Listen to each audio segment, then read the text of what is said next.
The SEC is very good at this, and that's what we do. And the case law is clear on this. The law is clear. I believe, based on the facts and circumstances, most of these tokens are securities.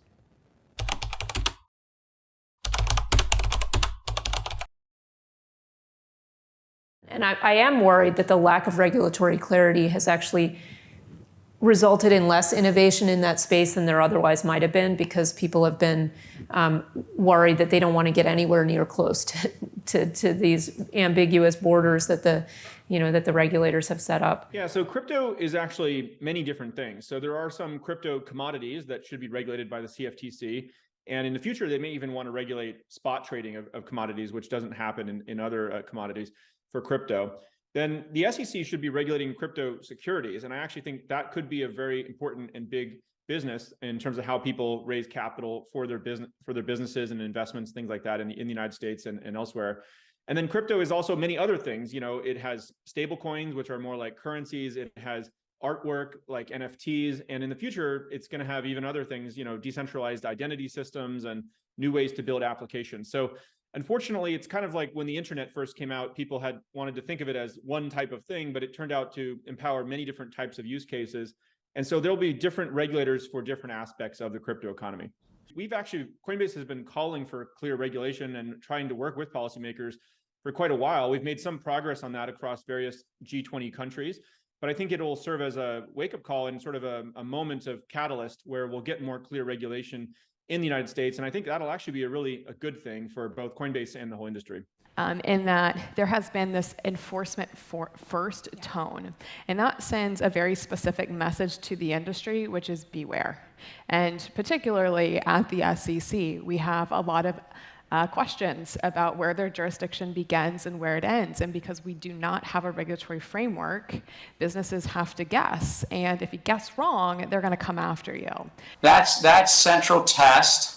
It's called the Howey test. There's other broad brushes with regard to this as well, as to when something is a note, called the Reeves test that Thurgood Marshall wrote a few decades ago. Fundamentally, the SEC is here to help protect the public from fraud, and that's why Congress painted with a broad brush. Yeah, thanks for the clarification. And unfortunately, Congress didn't create the Howey test. The courts did. The same with the Reeves. And frankly, we're dependent on this patchwork of regulation by enforcement. Obviously, there are people that feel that a particular,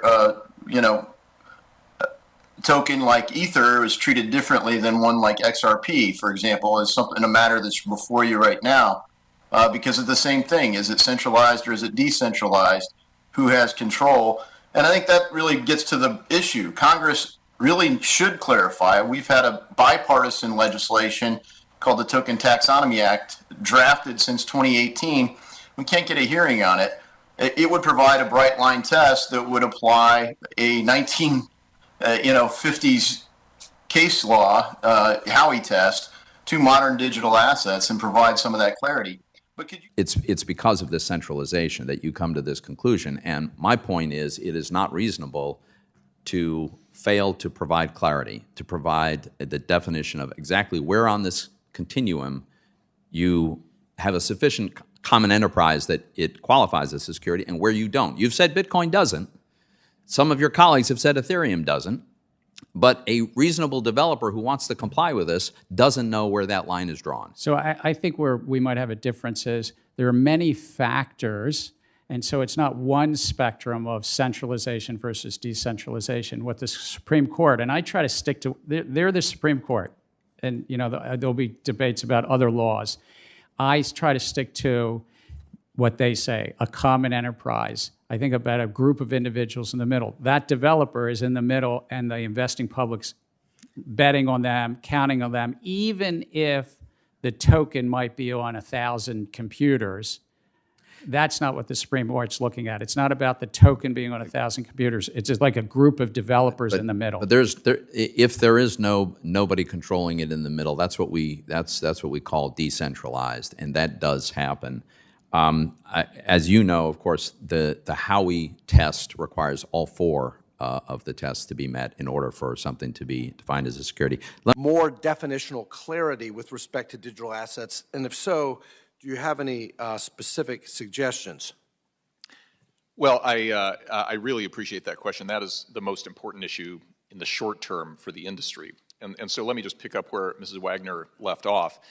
If the question is the current test clear, it's clear in the sense that we know what it is. It's not clear in that it's a 4-factor balancing test. So I often think about what like the U.S. trucking industry would be like if the truckers didn't know that the speed limit was 75 miles an hour. They just had a 4-factor test of general safety having to do with how much sleep they got the night before, the overall size of their payload, and other factors. People need to know what the speed limit is. In my old agency, the OCC, what would happen is a bank would come to us with a new activity proposal, and we would give them an answer. We would either give them a non-objection or we would not give them a non-objection, and it was very clear whether they would be allowed to access that. What happens in the United States is you have a new crypto project, and you walk into the SEC and you describe it in great detail, and you ask for guidance, and they say, we can't tell you, and you list it at your own peril. So whether this comes from legislation that defines what is a security and what isn't a security, or whether it comes from Congress in the form of legislative discretion to an agency to say what is a security, I would argue that a 4-factor balancing test is no better here than it is as truckers drive down the highway guessing what safe is. Yeah, and Chairman Gensler has been quoted as saying the test to determine whether a crypto asset is a security is clear. Mr. Brooks, do you agree that that test is clear? I take it from your previous answer, the answer is no. But could you walk me through the process that exists today to determine if a digital asset is a security? Yeah, well, thank you for that. The best test that is out there is a test that several of us on this panel actually helped to develop about 3 years ago as part of an industry organization called the Crypto Rating Council. When I came to see several of you several years ago in connection with the Crypto Rating Council, the way I described it to you was it's sort of like motion picture ratings for crypto. We don't know authoritatively what's a security and what isn't because no authority will tell us. But what we can do at least is we can tell you the difference between an R-rated asset and a PG-rated asset, and people can make their risk tolerance judgments. So the way that process works is it's an objective, quantitatively based process that asks several dozen questions about the asset across each of the dimensions of the Howey test. It gives you a number, and that number tells you how close you might be to danger and how far away you are. Let me interrupt and just say, I recognize that some rules or federal regulation of both digital assets and cryptocurrency trading platforms might be supportive of bringing clarity, but I'd never underestimate the ability of the federal government and regulators to stifle innovation. Two things. One, something called regulation through enforcement is never a particularly efficient way to regulate, right? If you want to regulate, do the work, write the rules, codify the rules, and when a company comes to you and says, hey, help me understand the rules, I want to make sure we're following the rules, help them understand the rules. I met personally with the SEC 3 times. Not once in those meetings did the SEC ever say to me, hey, and by the way, we're totally transparent about what we're doing. Not once did the SEC say, hey, we think XRP might be a security.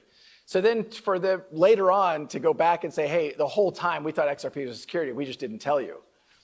That doesn't feel like a genuine partnership between public sector and private sector.